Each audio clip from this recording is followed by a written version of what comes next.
I have a month to learn everything in the world there is to know because they're going to ask me questions. So that made me an expert on subject to short sale, land trust, private money, probate, everything. Every month I had some new thing and I got pretty good at those. So one day, one of those members came up to me and said, Dennis, I want you to mentor me. I'll pay you. I'm about to retire and I want to do real estate. I want to do what you do. So I said, Mike, I don't really have time with my real estate business and these meetings, taking on an individual person. And I just really don't see me doing that. So he said, let's go out and eat. We'll talk about it. So I told my wife right before I left, I've got to go tell Mike I'm not going to do this. So we went out and ate. After we finished, he bought my lunch. He had on a coat like this. He reached into his pocket, pulled out a checkbook and handed it to me and said, here, fill this in. And I said, do you mean the amount? And he said, yeah. And I thought, okay, I'll put something here and this will solve this problem. So I put a number there that no one in their right mind would pay. And I handed it to him. He signed the check, tore it out and handed it to me and never even looked at the number. But I am the world's biggest super fan. You're like a super fan. Welcome to the Business Superfans podcast. We will discuss how establishing business superfans from customers, employees, and business partners can elevate your success exponentially. Learn why these advocates are a key factor to achieving excellence in the world of commerce. We discuss the invaluable insights of business owners who have successfully implemented the strategies in the book to build their own team of devoted superfans. Gain insightful knowledge from the experts who create applications that help you create passionate superfans. This is the Business Superfans podcast with your host, Freddy D. Ready!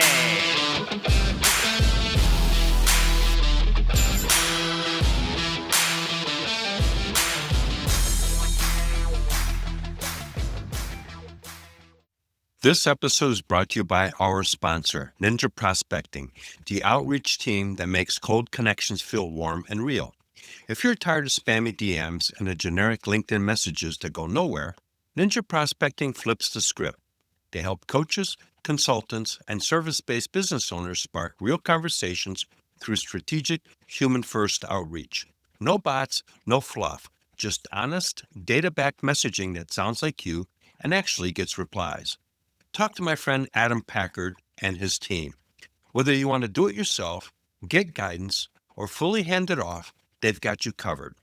Head over to ninjaprospecting.com and schedule a chat with Adam. Be sure to mention you heard about it right here on the Business Superfans podcast. If you're ready to get started, join their free community at school, SKOOL.com/ninja-prospecting-7704 to maximize your connections and make the right new ones.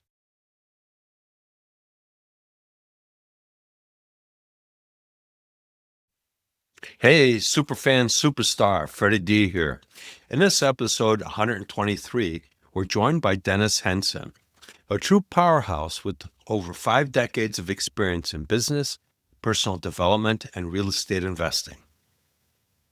Dennis is the founder and president of Vanguard Marketing and Investments, Inc., and was a longtime leader of the Arlington Real Estate Investing Association. He's also a celebrated author, educator, and international speaker who's inspired thousands through his best-selling books and transformative workshops. From the royal flush of real estate investing to a millionaire's treasure map, Dennis made his mark in real estate, but in recent years, he's expanded his mission to helping people unlock their full potential. His latest book, Real Impact, Daily Inspiration, is all about building belief, defeating doubt, and developing the mindset for lasting success. Get ready to be inspired as we dive into the habits, insights, and stories that fuel Dennis's life-changing approach. Welcome, Dennis, to the Business Superfans podcast. We're excited to have you here, Dennis. Welcome to the show. Thank you, Freddie. I appreciate you having me. So, as we talked before we started recording here, let's get the backstory of, I know that you've got a new book that you put out, but before we get to that, let's talk about your story of what you've done and how you've transformed businesses and all that exciting stuff. Well, when I graduated from college, I had a bachelor's degree in music education. So I became a band director. And my goal was to do better. I wanted to become a college band director because college students had so much more energy. They didn't have parents. You saw. And so I was offered the position at Georgia Tech. I thought, that's great. I'm excited about that. So I moved to Atlanta. Before I was to sign the contract, I got a call from a company in Tennessee. And they said, we want you to come up and interview. And I'm interested. I don't need a job. I'm going to have the perfect job. Band director, University of Georgia Tech. And they offered me a lot of things to get me to come. It would give you a round trip ticket. It would give you a $25 cigar, buy you a steak, pick you up in a limousine. They made it sound great. So I could have got a steak in Atlanta. I didn't smoke, and so I didn't need the cigar. And I didn't care about a limousine. But when they said they'd give me a round trip ticket, that was in 1975. And I was just a young kid, never had done anything or much. And I thought, I'll take that round trip ticket. I'll go up there and tell them I'm not interested. I went up there, and to make a long story short, they offered me 20 times the salary that Georgia Tech was going to pay me. Wow. 20 times. That's a huge number. It is. And so I took it. Yeah. Yeah. I left the music world and went into business because I thought, this is you live much better. And right after they hired me, they gave me 3 books. Think and Grow Rich by Napoleon Hill, Success, the Glenn Bland Method, and The Greatest Salesman in the World by Mendino. Yep. Read all 3 of them. Okay. And Freddie, I never heard of a self-help book. I didn't know about motivation or PMA or anything. I was, band kid. After I read those books, I was different. I was a totally different person. I was extremely motivated, and I was enthused. It was euphoric. It was like a drug. Oh, wonderful. I have to have more. I've got to have more of these. In 75, there wasn't an internet. There wasn't a Google. There wasn't even a computer. So if you wanted to learn anything, you actually had to pick up the phone off the wall or off the desk and call somebody. And what kind of books are you reading that help you with your business? So I started getting all kind of suggestions, and I read some books, and some of them were good. Most of them were not. But occasionally I would hit on one and it would give me that feeling again. So I met Jim Rohn early in my career. It was before he was famous. It was a guy that was trying to make a living. And he encouraged, write everything down, put it in the journal. So I thought, I'm going to keep a list of these great books because one day I may want to come back and read them again. There was a company in Waco called SMI. Oh, I remember where them. I flew out there to look at their stuff. Yes. Wow, man. Bringing back old memories. So you'd send them a check and they would send you 2 tapes. Yep. You'd listen to the 2 tapes and send them back. So I thought, this takes way too long. So I bought a duplicator and right back. So I built a collection of wonderful tapes, and I had a large territory. I had them all of South Georgia and all of North Florida. Consequently, I was in the car a lot, and I would take those tapes and listen to them as I was driving that big territory. And every time I heard a poem or a story or a quote, I would put it in the journal. Now, there wasn't any tape recorder. You had to pull the car over to the side of the road and stop, get out the journal and write it down. So it had to be pretty impressive for me to stop my car and write it. So that was in 75, and I started collecting in years past. I got into real estate. I moved to Texas in 89, and I started doing lots of real estate in Texas. And there wasn't a real estate investor group. I wanted to become a better real estate investor, and I wanted to go to meetings. There wasn't a meeting in Arlington. You had to go to Dallas or Fort Worth. And the Metroplex is big and has lots of traffic. So to go to a meeting took an hour. If there was traffic, an hour and a half or two to get to the meeting. So I thought, shoot, that's taking too much of my time. It's too valuable. I'll start a meeting in Arlington. And I did. It was very successful. People came from all over Texas, but mostly from Fort Worth and Dallas. And so I could bring in speakers. And I'd speak sometimes myself. And I decided I'm going to start teaching classes, because if I teach advanced classes, I want to learn about land trust. And I said, we're going to have an elite class meeting on land trust. I have a month to learn everything in the world there is to know, because they're going to ask me questions. So that made me an expert on subject to, short sale, land trust, private money, probate, everything. Every month I had some new thing, and I got pretty good at those. So one day, one of those members came up to me and said, Dennis, I want you to mentor me. I'll pay you. I'm about to retire, and I want to do real estate. I want to do what you do. So I said, Mike, I don't really have time with my real estate business and these meetings, taking on an individual person, and I just really don't see me doing that. So he said, let's go out and eat. We'll talk about it. So I told my wife right before I left, I've got to go tell Mike I'm not going to do this. So we went out and ate. After we finished, he bought my lunch. He had on a coat like this. He reached into his pocket, pulled out a checkbook and handed it to me and said, here, fill this in.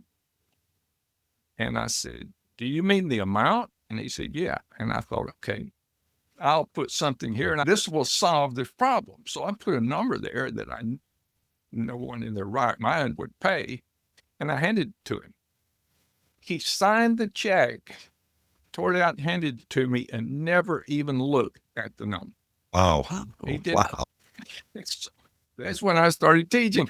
So I started teaching, and I thought, if people are going to pay me this kind of money, I better have a pretty good class. They better know what they're doing. Yeah. They're going to walk out champions. Yeah. So I did, and they started being successful, and they started telling other people. And the next thing you knew, I had this line of people waiting for me to teach them. Yeah. What you did there is you created super fans of those students. Exactly. And when you got super fans, that's what businesses don't realize, is that really when you have super fans that are out there promoting you, that's better than getting a referral, because a referral is a name with the phone number and you got to chase it.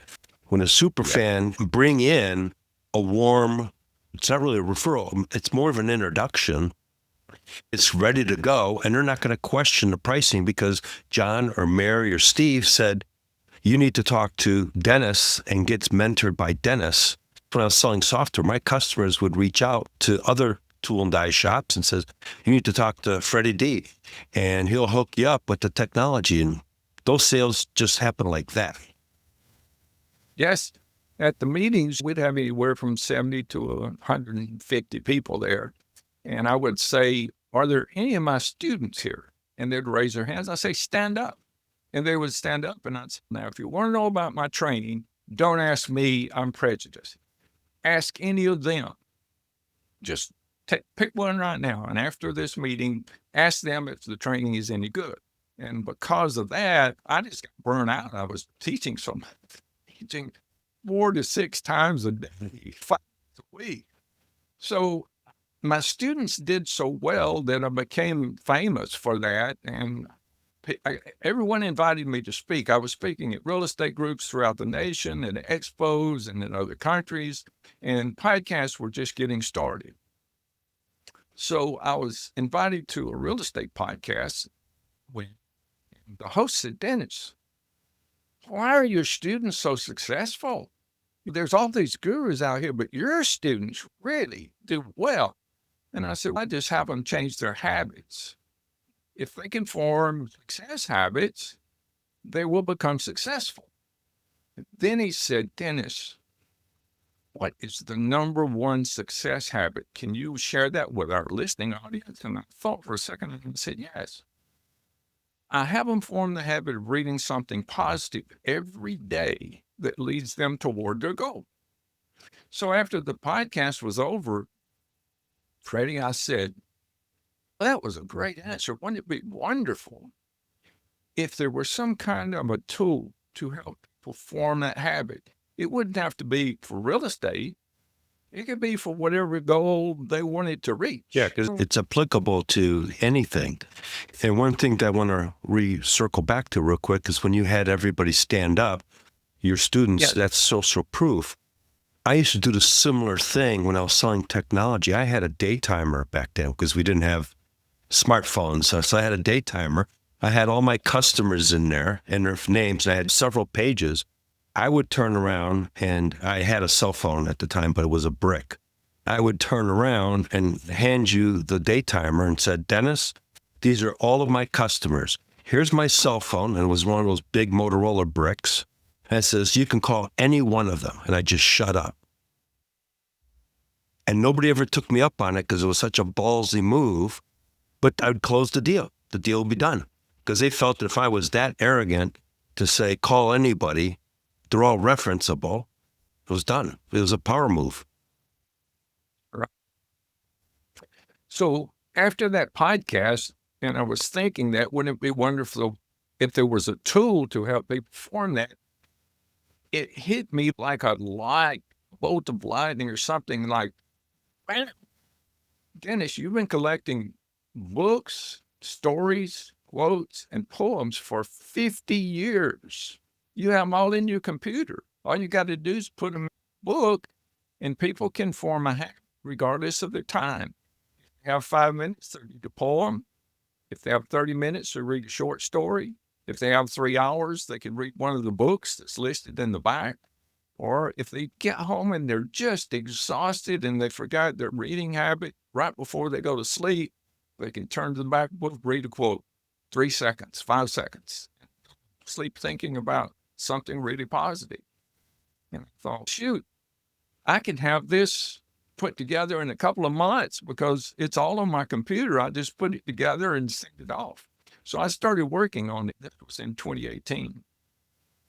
And in 2024, it got published. What's it called? And Freddie, I worked on it every day. I literally worked on it every single day for 6 years.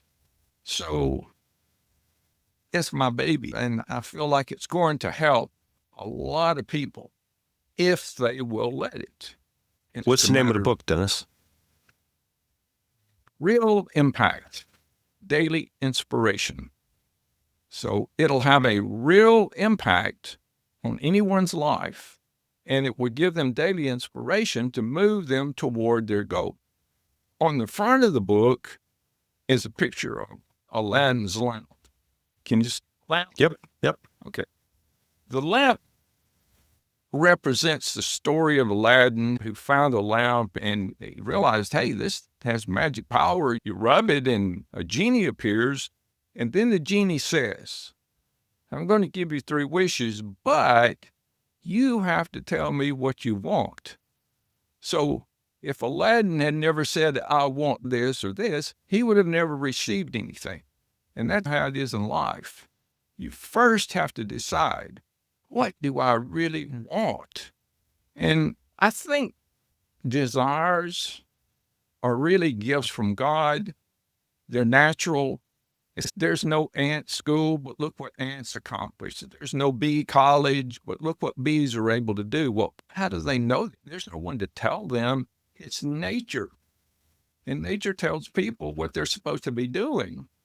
But since we have free will and can think about other things, we let our butts get in the way. Well, we get sidetracked. And we lose the focus. We're busy in the day-to-day grind, and we lose our aspirations because we get caught up into all the mess of life. And there's 3 types of people. There's the people that make things happen. There's people that watch things happen. And then there's people that wonder what the muck happened. What happened? Yeah, that's great. So the people, when they get this desire, they think, let's say a young girl in high school decides, boy, I would love to be a veterinarian. That would just be a wonderful life to work with animals and take care of them. And then she says, but she lets her butts get in the way. She says, I don't have the money. I don't know what colleges to go to. I don't know what to do next. She just goes, all of these things get in the way. It's really all in her mind. And if she can change her but to, I want to be a veterinarian, and I'm visiting a different veterinarian every single week, asking them what they did to become one. I'm looking for schools that teach veterinary medicine, and I'm writing them letters or sending them emails or visiting. If you know what you want, and every single day you take a step in that direction, eventually you will get there. Yep. It's just like Winston Churchill. He knew he wanted to defeat it, and every day he did something. And he did the impossible. It just shouldn't have happened, but he did it anyway. So that's the kind of determination that it requires.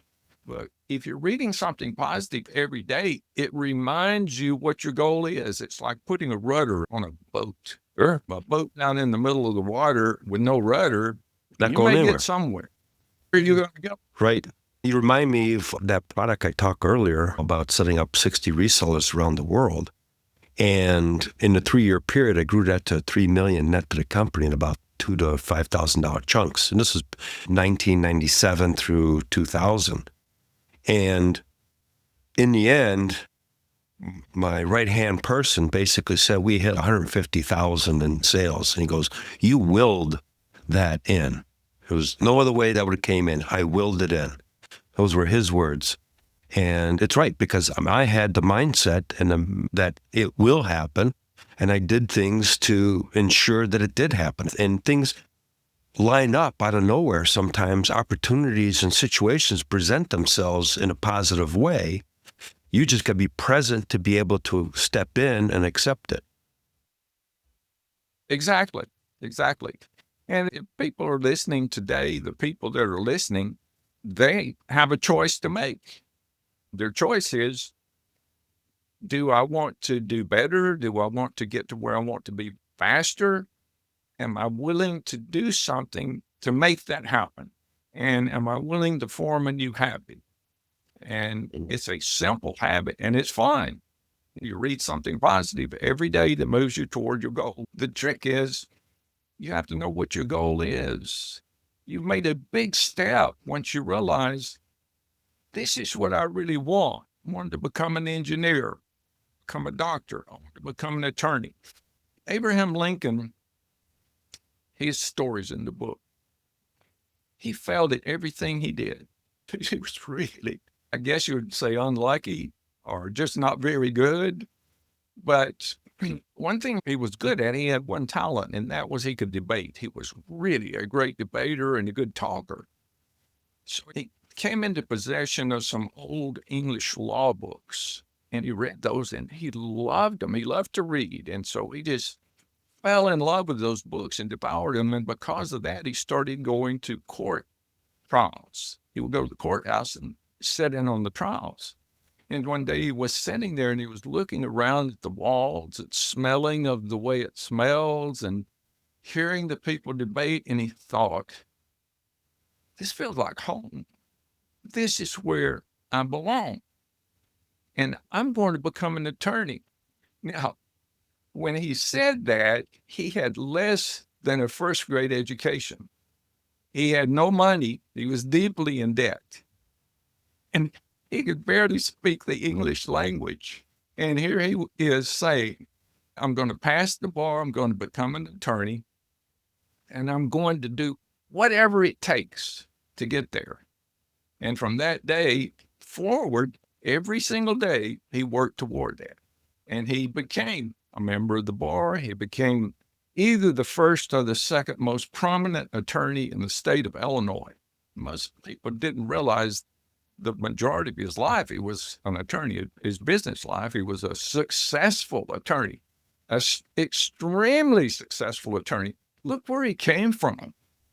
No education, less than a first grade, no money.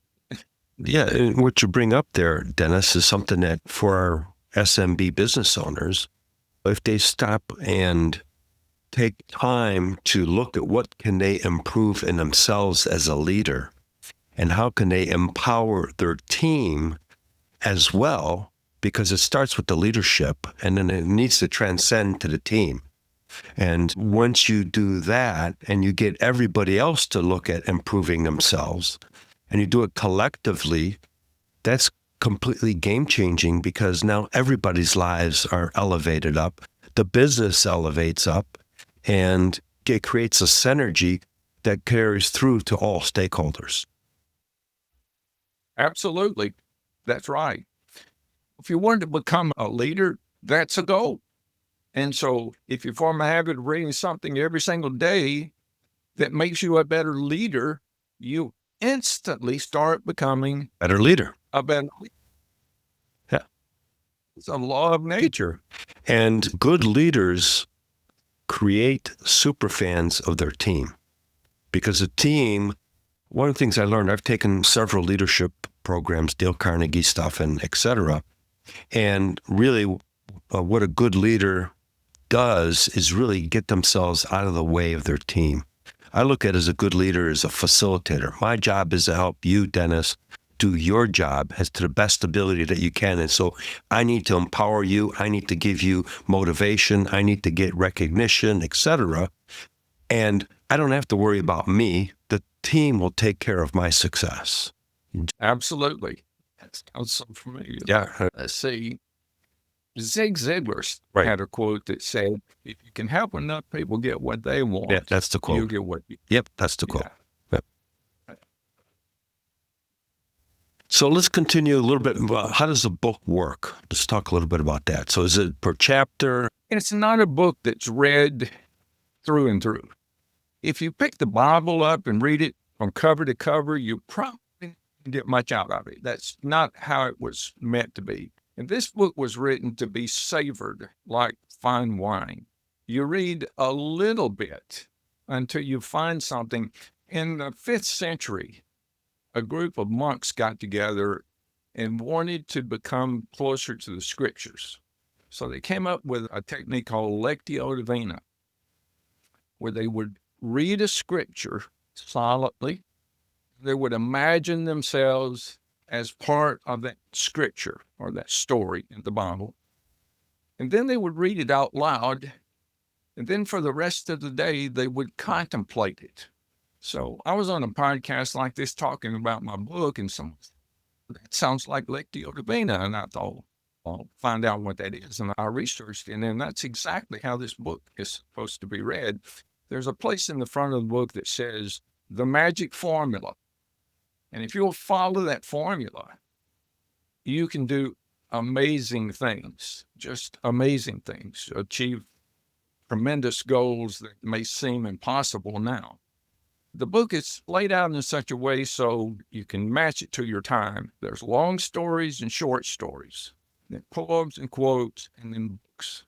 So each one of those has a time slot. So if you have a really busy day and you have 5 minutes in between a meeting, read a poem and you've read for the day.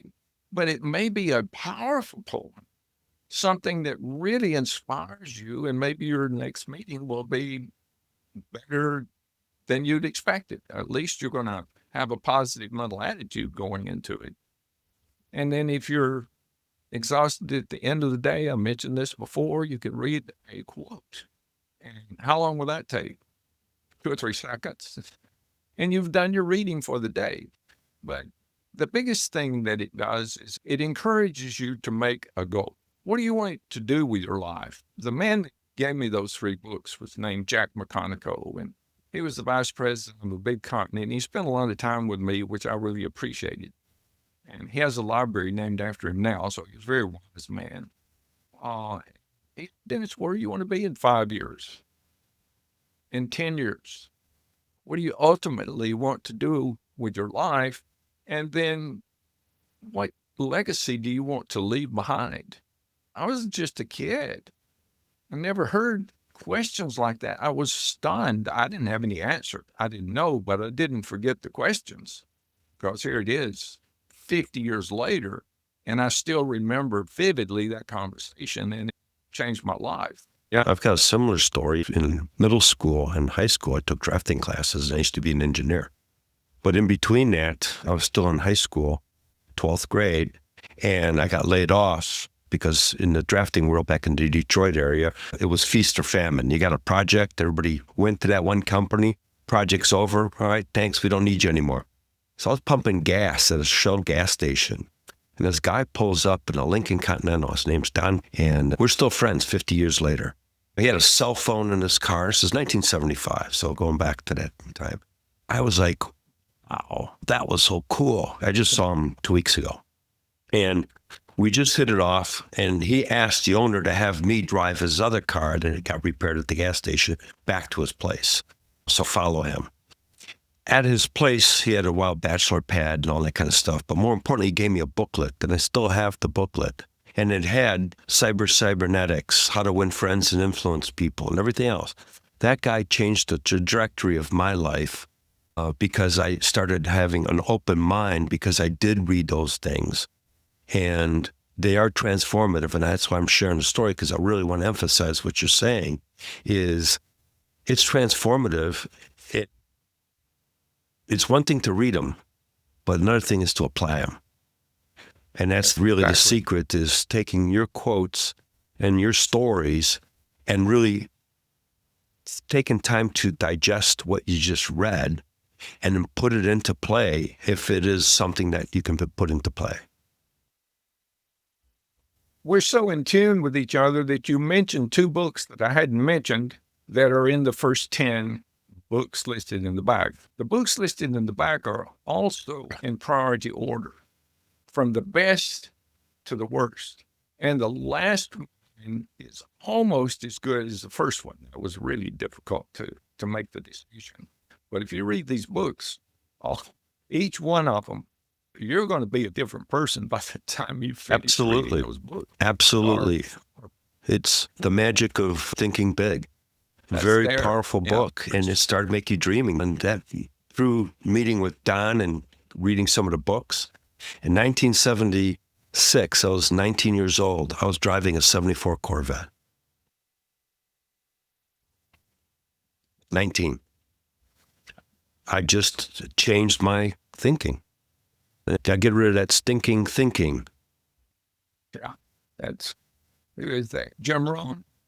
No, that's Zig Ziglar. Got to get rid of your stinking thinking. Thinking. Zig Ziglar, he had quite a draw, and he said some really interesting things. One of the first things I saw when I got into business was his priming the pump. Yep. That story's in the book. And when I started writing it, I live in the Metroplex, and his office is in the Metroplex. So I called to see, and it's still open, and his secretary is still there.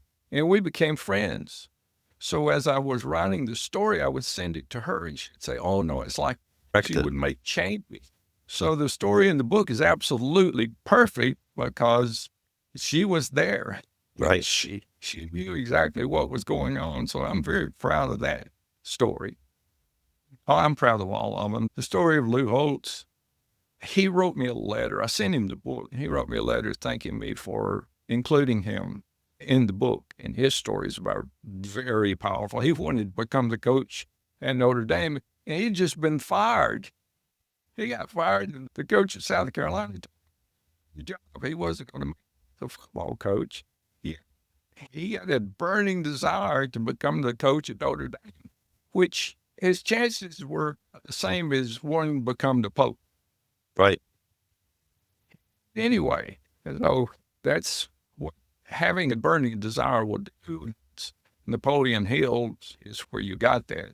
You have to know what you want, a definite purpose, and develop a burning desire. And this book helps you keep that burning desire. It kindles. Yeah, that's important, is you got to keep kindling it, because life will get in the way and it'll extinguish that dream faster than you can think about it, because life gets in the way and you get distracted. Now you're in a reactionary mode and you stop. I'm going to put that aside because that's not going to happen right now. I got to deal with this right now. And you never go back to it. Or if you do go back to it, decades gone by, and you go, holy moly, I looked at the clock and where did the time go? Exactly. Right. You need something to remind you, keep you on track, because your mind goes in 1,000 directions. Yep. So as we get closer to the end here, Dennis, how can people find you and get their hands on the book? It's on Amazon, of course. That's really easy if you just go there and type in Real Impact, The Inspiration or Dennis J. Henson. The easiest way is to go to realimpactbook.com.